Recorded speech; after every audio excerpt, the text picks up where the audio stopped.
What is up, my veggies? My name is VeggieTales Raymond, and welcome back to another movie review. But I decided, why not review another horror movie franchise? Because I reviewed Leprechaun movies, I reviewed the Child's Play movies, and I also reviewed the Saw movies. So I was thinking, what could be the next horror franchise? Nightmare on Elm Street, Friday the 13th,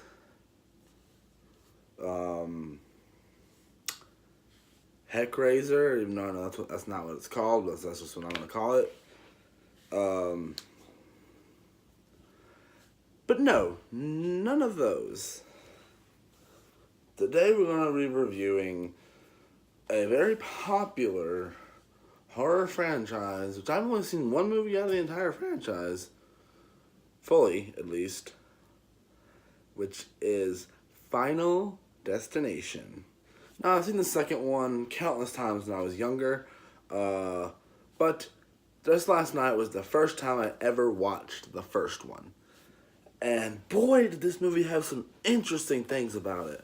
Some stuff I really liked, some stuff I really didn't. The ending was funny for some reason, and surprisingly, this movie works for what it is. It's a really neat concept where a big disaster happens, and then all of a sudden, this guy has the vision of a big disaster happening, and then some people avoid the disaster and they want to die in other ways, which is really, really cool. And then it starts to become some type of conspiracy or something like that. And it's really, really, they try to start cheating death and all that stuff, which is really a neat concept. And I don't think I've seen anything else really do this. Like, you've heard the whole concept of cheating death in movies before, but this movie does it to a different extent, in my opinion. Because it's really neat, and it's just a really neat concept for them to do for a horror movie. And I really like it. I think it's really, really neat. The first movie in the franchise, what do I have to say about it? Well, this movie will make you never want to ride a plane. I haven't rode a plane ever, but this movie will make you not want to get on a plane ever in your life. This movie will make you want to never, ever, ever get on a plane. Now, one day, I'll probably still ride on a plane one day, but this movie will make you like second guess, like, ugh. Like, I guarantee you some people won't even ride a plane probably because of this movie, which is like, dang it. People like freaking like airports are probably like, dang it. Final Destination came out when it came out. They're like, it came out. Now people don't want to ride. Now people don't want to ride planes anymore. We're losing business. Now personally, when I decided to watch these movies, I thought I would probably not like this, but I actually really did enjoy it. And the kills in this movie, they are really interesting, and they're done in such a unique way. And it's like how there's like these chain of events or something, and the wind is a factor for some reason. The wind just is out to get these kids. Just for some reason, it's like the wind's like, I'm gonna get you. I'm gonna get you. That's basically what the wind is like in these movies, and it's just like, I'm going to get you. I'm going to get you. I don't know why. But there's a lot of eeriness to this. Because, like, when, like, you see these chain events, you're like, how is this person going to die? You're like, oh, that's going to kill them. Or, no, that is. Or, this is how that's going to happen. Or, that is how this is going to happen. And it gets really interesting for what it is.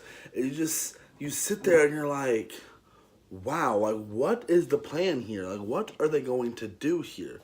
Like, and the very first death, not counting the plane, not counting the plane death, this one is like really, really, really crazy. Like, it was actually very eerie to watch the first death. I was like, ooh, like I literally cringed. I haven't really cringed at a death in a horror movie in a long time, since like the first few times I saw the final chapter, because I haven't cringed at a death that badly in a long time. It's like I'm literally like sitting there, I'm like, oh my goodness, what the heck? If you haven't seen this movie, it's pretty old. This is actually my first time fully watching the first one. I have seen the second one, but I haven't seen it in so long, and since I've been little. And I remember little glimpses of that one. But this one really stuck with me. And like I said, most of the deaths in this movie are pretty creative. There are some moments in there where, one death isn't really creative. Like one character, they just tell someone else to drop dead and they get hit by a bus. And I'm like, that's not really creative compared to some of the other ones. And yeah, it's sudden, but the ones that were more interesting were the ones that weren't sudden, which is like one, I think. Yeah. Or something like that. But there's a lot of eeriness to this movie and a lot of suspense. Like, this movie is very suspenseful. Like, if you like movies that give you an edge and you're like, ooh, what's going to happen? Are these characters going to be okay? Who's going to die? Who's not going to die? It's one of those movies. Like, are they going to be able to succeed in cheating death? Or it's one of those movies where you're, like, really suspenseful and you're like, what is going to happen? You're, like, sitting there watching this movie thinking, is that going to happen? Is this going to happen? What in the world is going to happen? You're sitting there the whole time watching this movie, and you got and then there's some stuff with the FBI getting involved and being like, hey, there's like probably something bigger going on here, and that's something I really didn't like, but it's really not shoved into your face a lot. Yeah, they're there a lot, but like it's not like beating into your head. There's a conspiracy. So I'm glad that's not a factor in this movie, even though a lot of what is done in this movie works a lot, and it actually works pretty well compared to some other movies that have tried to do like the cheating death thing, and I see why people fell in love with this franchise. It's so interesting. And I've been told these movies get worse. And that's kind of a thing when you get multiple sequels. There are 4 more movies, and I'm going to watch all 5 right now because I think at least, I know 1 through 4 is on Netflix. I'm going to find some other way to watch 5.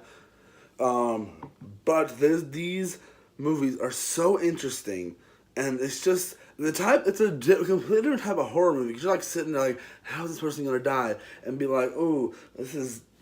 And some of these deaths, they sit with you. Like the main death, and the one I'm talking about that really made me cringe, it sat with me. I'm like, oh, that made me really uncomfortable. And I was like, ugh. I was like grabbing the chair I was sitting in. I was like, ugh. I couldn't imagine when this came out in theaters, being in the theater watching this, which is crazy. It like really made me like, ugh. And I couldn't imagine being there in a movie theater watching this and being like, that's happening. They're doing that. Like, it's legit. Most of this review I've talked about that one thing. Yeah, one of the other kills that's really creative is like, there's just like, there's the one, I think it's the second or third. Yes, third. The third death is really, really neat the way they do it. It's like, I'm sounding like a psychopath. No, it's just a horror movie fans talk about this stuff. It's done it's kind of like, what do they call, like, Rube Goldberg machines or something like that, where, like, there's a chain of events. It's kind of like that, because, like, this happens and stuff, like, you see this happen, and it leads to this thing, and then it does this, and a lot of times you're like, oh, they can make it out of this. No, they cannot. And it's really crazy. I wouldn't want to be someone who does kill counts on these movies. Even though the body counts are relatively short with the main characters, they're still... Like at the beginning of the movie, there's a big bunch of deaths there, and this movie probably has a very high kill count. So I really wouldn't say this movie has a very short kill count, but for what this movie does and what it tries to succeed in, it does it. It does it to an A, in my opinion. Now, I've seen movies that I'm not sure if I've ever seen something like this before. I'm not sure.